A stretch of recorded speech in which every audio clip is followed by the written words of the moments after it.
স্বামীজির পরিব্রাজক জীবনের ঘটনা।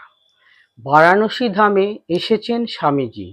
একদিন দুর্গা মন্দির থেকে ফিরছেন, এমন সময় এক পাল বানর স্বামীজির পিছু নিল। স্বামীজি দৌড়তে লাগলেন, বানরগুলো পেছনে ছুটল। এমন সময় একজন বৃদ্ধ সন্ন্যাসী স্বামীজিকে বললেন, থামো, জানোয়ারগুলোর মুখোমুখি রুখে দাঁড়াও। স্বামীজি সাহস ভরে ফিরে দাঁড়ালেন। বানররা প্রথমে থমকে দাঁড়ালো, তারপর ছুটে পালালো। এই ঘটনা থেকে স্বামীজি জীবনের একটা মহৎ শিক্ষা পেলেন।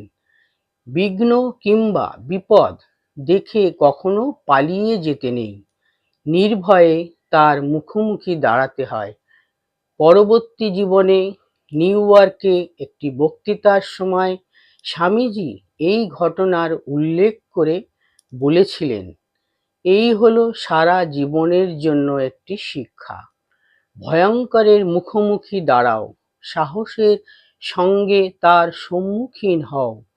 জীবনের দুঃখ কষ্ট দেখে আমরা যখন আর পালিয়ে যাই না, ওই বানরগুলির মতোই তখন তারা আমাদের কাছ থেকে পিছু হটে যায়।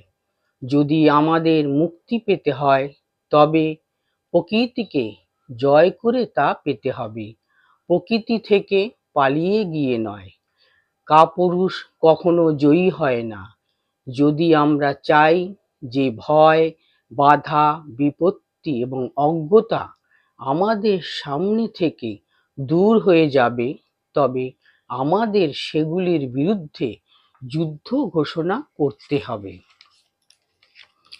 স্বামীজিকে একবার একজন বলেছিলেন, সন্ন্যাসীর পক্ষে নিজের দেশের মায়া ত্যাগ করে সব দেশকে একই রকম দৃষ্টিতে দেখা উচিত। স্বামীজি উত্তর দিয়েছিলেন, যে আপনার মাকে ভাত দেয় না, সে অন্যের মাকে কি পুষবে? অর্থাৎ সন্ন্যাসীরও উচিত মাতৃভূমিকে ভালোবাসা। নিজের দেশকেই যে ভালোবাসতে পারে না, সে গোটা পৃথিবীকে আপন করে নেবে কি করে? প্রথমে স্বদেশ প্রেম, স্বদেশ প্রেমের সিঁড়ি বেয়ে বিশ্বপ্রেম। হিমালয়ের চড়াই উৎরাই বেয়ে চলছেন স্বামীজি। এক চড়াইয়ের সামনে স্বামীজি দেখলেন একটি বৃদ্ধ ক্লান্ত, অবসন্ন, হতাশ ভাবে দাঁড়িয়ে রয়েছেন। স্বামীজিকে দেখে বৃদ্ধ বললেন, মহারাজ, এত পথ যাব কি করে? আমি তো আর চলতেই পারছি না, আমার ছাতি ফেটে যাবে।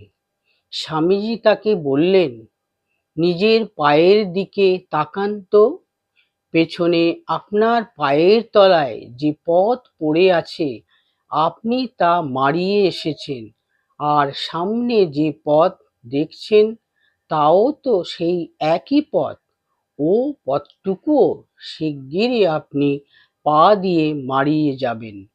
স্বামীজির কথায় বৃদ্ধের নৈরাশ্য কেটে গেল।